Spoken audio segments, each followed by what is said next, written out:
right, music fans, welcome back. It is Dave, the Real Music Observer, observing real music in real time for real people, just like you, just like me. Well, it's Labor Day weekend, and in honor of Labor Day, I was thinking of the tune by Jimmy Buffett called Come Monday, where he's going out to the Labor Day weekend show. He's got his hush puppies on, and he was never meant for glitter rock and roll, but I'll tell you what. Jimmy Buffett is meant for the Rock and Roll Hall of Fame. It is absolutely mind-boggling. Here's a guy that the Hall of Fame used back in 1999 to introduce and induct the Eagles into the Hall of Fame.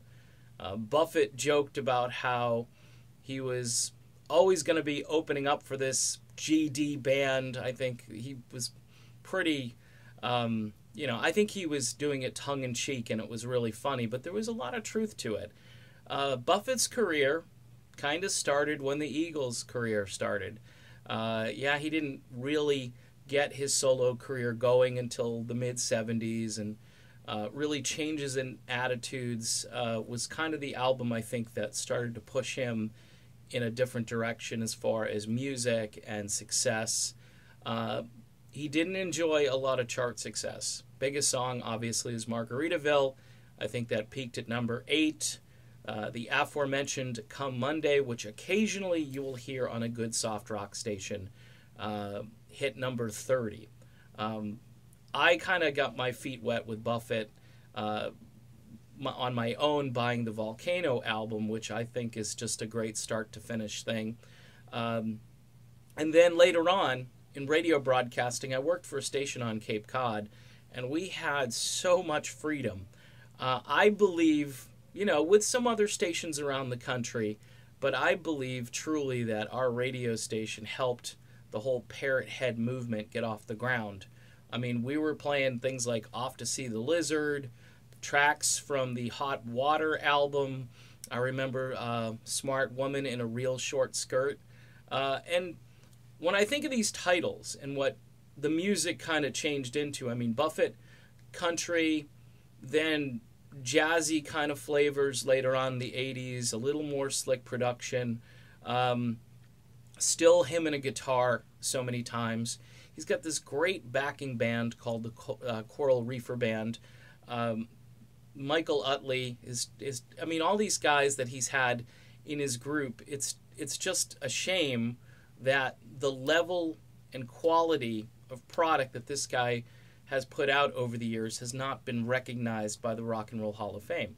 Now, a couple of reasons as to why. First of all, it's the antithesis of rebellion to listen to a Jimmy Buffett album. And the Rock and Roll Hall of Fame a lot of times is about angst and turmoil and did you write something that's going to be changing the world and so forth. No. Buffett's lying out on the beach somewhere just doing some philosophy and looking at the sky and the trees and, making music based on just his life experiences. I mean, the guy's written books. He's done so much, and it's just, hey, we get it. You don't like this form of art, but again, a guy who inducted the Eagles into the Hall of Fame like 20 years ago, and he's still not in himself. I know there's a kind of a war on the singer-songwriter.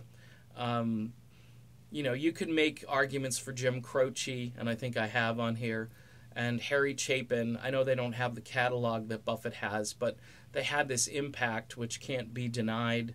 And Buffett, to me, with all of his success and the fact that his music is very appealing and can be listened to for hours on end without having your ears bleed, I think also contributes to this, lack of acknowledgement.